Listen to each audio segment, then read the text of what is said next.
Hello everyone, எல்லாருக்கும் இந்த எண்ணெய் வேர்க்கடலை ஆர் மசாலா வேர்க்கடலை ரொம்ப பிடிக்கும்ல. அது ஆக்சுவலி ஈஸியாக வீட்டில் செஞ்சிடலாம். இது நான் செய்யலை, என்னோடய ஃப்ரெண்ட் டாக்டர் சரண்யா ஹரி செஞ்சது. நம்ம எப்படி செய்கிறதுன்னு பார்ப்போம். ஃபர்ஸ்ட் பச்சை வேர்க்கடலை எடுத்துக்கோங்க. இது ஒரு 1 kg ஒரு 1 kg கொஞ்சம் கம்மியாக இருக்கும். நீங்கள் அதில் இந்த நல்லா இல்லாத வேர்க்கடலைலாம் கொஞ்சம் பொறுக்கி எடுத்துக்கோங்க. இந்த ஸ்டெப்பை நீங்கள் மிஸ் பண்ணிட்டீங்கன்னா அந்த வேர்க்கடலையோட டேஸ்ட் கொஞ்சம் மாறிடும். அதாவது ரொம்ப நல்லா சாப்பிட்டுட்டு இருக்கும்போது ஒன்று கொஞ்சம் நல்லா இல்லாமல் எடுத்துட்டிங்கன்னா கூட ஹோல் அந்த வேர்க்கடலை சாப்பிட்ற டேஸ்ட் மாறிடும். இப்போ நான் ஒரு 1/2 லிட்டருக்கு கொஞ்சம் கம்மியாக எண்ணெய் எடுத்திருக்கோம். ஒரு வேர்க்கடலையை போட்டு பாருங்கள். இந்த வேர்க்கடலையை போட்டு டெஸ்ட் பண்ணுறது ரொம்ப இம்பார்ட்டண்ட். பபுள் வரும். இந்த பபுள் ரொம்ப ரொம்ப ரொம்ப ஃபாஸ்ட்டாக வந்துருச்சுன்னா நீங்கள் ஸ்லோ பண்ணிக்கணும். இந்த பபுள் ஓரளவுக்கு ஒரு மீடியமாக வர ஆரம்பிச்சிச்சுன்னா நீங்கள் கரெக்டாக ஒரு கரெக்ட் டைமில் போடுறீங்கன்னு அர்த்தம். இந்த பபுள் பாருங்கள், இது கரெக்டான டைம்.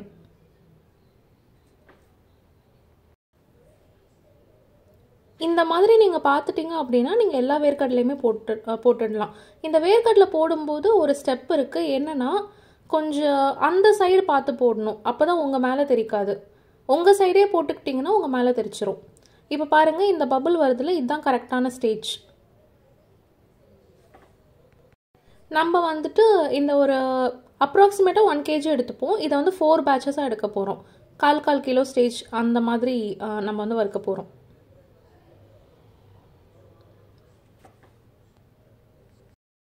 நீங்கள் பார்த்துக்கோங்க, எண்ணெயில் போடுறப்ப எந்த கலரில் இருக்குது அண்ட் ஹாஃப் குக் ஆனதுக்கப்புறம் எந்த கலரில் இருக்குது அண்ட் எடுக்கும்போது எந்த கலரில் எடுக்கணும் அண்ட் ஃபேன் காற்றுல ஆறுனதுக்கப்புறம் அது என்ன கலரில் மாறுது, இது எல்லாமே நல்லாவே சேஞ்சஸ் தெரியும்.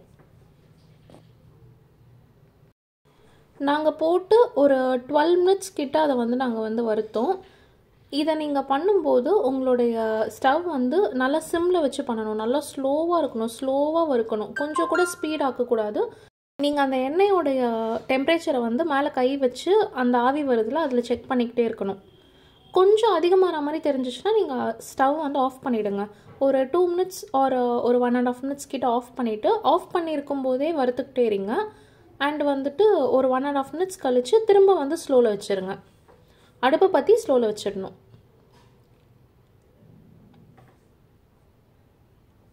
இப்போ பார்த்துக்கோங்க, இதோட கலர் கொஞ்சம் கொஞ்சமாக சேஞ்ச் ஆக ஆரம்பிக்கும்.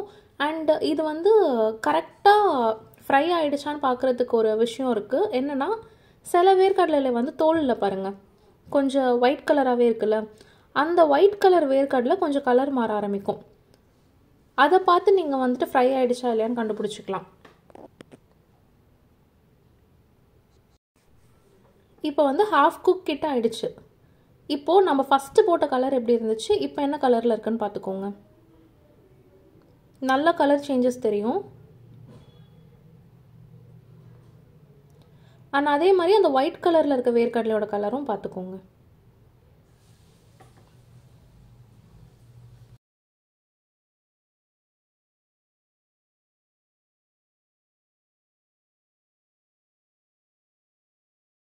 இப்போ நம்ம எடுக்கிற ஸ்டேஜ் வந்துட்டோம். இப்போ பாருங்கள், இது எந்த கலரில் இருக்குன்ட்டு. நம்ம ஃபஸ்ட்டு போட்டப்போ எந்த கலரில் இருந்துச்சு, நல்ல சேஞ்சஸ் தெரியும் உங்களுக்கு. அண்ட் உங்கள் எல்லாருக்கும் மலை பூண்டு தெரியும்ல, இதை நீங்கள் செலக்ட் பண்ணவே கூடாது, டேஸ்ட் வரவே வராது. நீங்கள் பூண்டு செலக்ட் பண்ணுறது நாட்டு பூண்டு மட்டும்தான் எடுக்கணும். நல்ல நல்ல நாட்டு பூண்டாக எடுத்துகிட்டு செலக்ட் பண்ணிவிட்டு அதுக்கப்புறம் இடித்து போட்டுக்கலாம். இப்போ பாருங்கள் என்ன கலர் வந்திருக்குன்னு பாருங்கள். இந்த அளவு நல்ல கலர் வந்ததும் உங்களுக்கு தெரிஞ்சிரும் நல்லா ஃப்ரை ஆகிடுச்சுன்ட்டு. இப்போ நீங்கள் என்ன பண்ணணுன்னா, உங்கள் ஸ்டவ் ஹை ஃப்ளேமில் வைக்கணும். ஜஸ்ட் ஒரு 20 to 30 seconds மட்டும் ஹை ஃப்ளேமில் வச்சு நல்லா ரோஸ்ட் பண்ணணும். இப்போ பாருங்கள், நம்ம ஒயிட் கலரில் பார்த்த வேர்க்கடலை எந்த கலரில் மாறி இருக்குன்ட்டு. இப்போ நம்ம இதை எடுத்துட்டோம். எடுத்து தனியாக வடிகட்ட வச்சிட்டோம், ஆயிலெலாம் வடிகிறதுக்கு. இப்போது இது நல்லா வெந்திருக்கா, நல்லா ரோஸ்ட் ஆகிருக்கான்னு பார்க்குறதுக்கு இது ஒரு டெக்னிக். என்னென்னா, இந்த தோல் உடஞ்சி உரியணும். நீங்கள் லைட்டாக ப்ரெஷர் போட்டு தோல் உரிச்சிங்கனாலே நல்ல சவுண்டு தோல் உரியும். அதுதான் கரெக்டான ஸ்டேஜ். ஸோ நான் இது வந்துட்டு எடுத்து வச்சு ஒரு 10 to 15 minutes ஆயிடுச்சு. இதோட கலர் பாருங்கள். அண்ட் இது வந்து போடும்போது இருந்த கலர். அண்ட் நான் இப்போ எடுக்க போகிறேன். எடுக்கிற ஸ்டேஜ் வந்துருச்சு. நாங்கள் எடுக்கும்போது இந்த கலரில் தான் எடுத்தோம். ஸோ நீங்கள் எடுத்து வெளியில் வச்சாலும் அது வந்து கொஞ்சம் ரோஸ்ட் ஆகிட்டே தான் இருக்கும். நெக்ஸ்ட்டு கருவேப்பிலை வாஷ் பண்ணி வச்சுக்கோங்க. இது வந்து கடைசி பேட்ச் வேர்க்கடலை.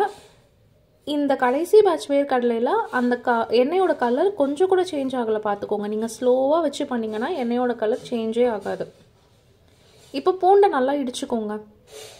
ரொம்ப இடிக்கணும்னு அவசியம் இல்லை, லைட்டாக தட்டுங்க. பார்த்துக்கோங்க, இந்த பூண்டு வந்துட்டு 2ஆக உடஞ்சிருக்கணும், அவ்வளோதான்.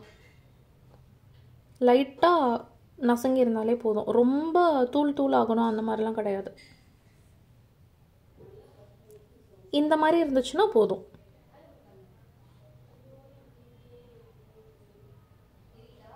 இப்போது இந்த ஆயிலை வந்துட்டு ஃபுல்லாக இருக்கும் தெரியுமா? ஏன்னா வந்துட்டு வேர்க்கடலை அவ்வளோவா அப்சர்வ் பண்ணாத ஆயில். இந்த ஆயில் ஃபுல்லாக நம்ம போட்டது அப்படியே தான் இருக்கும். சுட சுட இருக்கும்போது பார்த்து வந்து வேற ஒரு பாத்திரத்தில் ட்ரான்ஸ்ஃபர் பண்ணிக்கோங்க. இதை நீங்கள் வந்து தோசை செய்கிறதுக்கு அந்த மாதிரிலாம் யூஸ் பண்ணிக்கலாம். கொஞ்சம் தாளிக்கிறதுக்கு அதுக்கெலாம் கொஞ்சமாக எண்ணெய் வச்சுட்டு கருவேப்பிலை போட்டு ஃப்ரை பண்ணிக்கோங்க. கருவேப்பிலை நல்லா வந்து மொறுன்னு ஆகணும். அதாவது நீங்கள் கையை வச்சு அழுத்திங்கன்னா தூள் தூளாக உடையணும். அந்த மாதிரி ஸ்டேஜ் வரும்போது கருவேப்பிலையை வந்து எடுத்து வேர்க்கடலையில் போட்டுருங்க.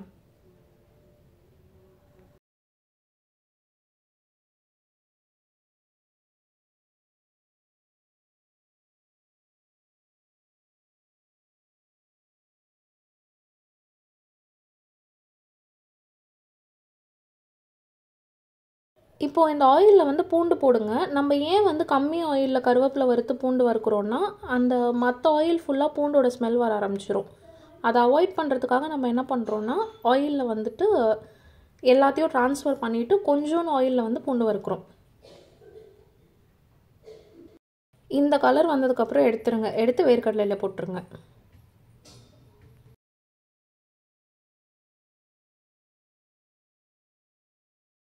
இப்போ பாருங்கள், ஃபுல்லாக முடிஞ்சிருச்சு. நம்ம வந்துட்டு பூண்டு வறுத்து கொட்டியாச்சு அண்டு கருவேப்பிலையும் கொட்டியாச்சு. இந்த ஸ்டேஜில் தனி மிளகாத்தூள் வந்து மேம் 3 ஸ்பூன் போட்டிருக்காங்க. அண்டு உப்பும் இந்த ஸ்டேஜில் தான் நீங்கள் வந்து போடணும். இது நல்லா சுட சுட இருக்கும்போதே இந்த மிளகாத்தூள் போட்டு முடிச்சிடணும்.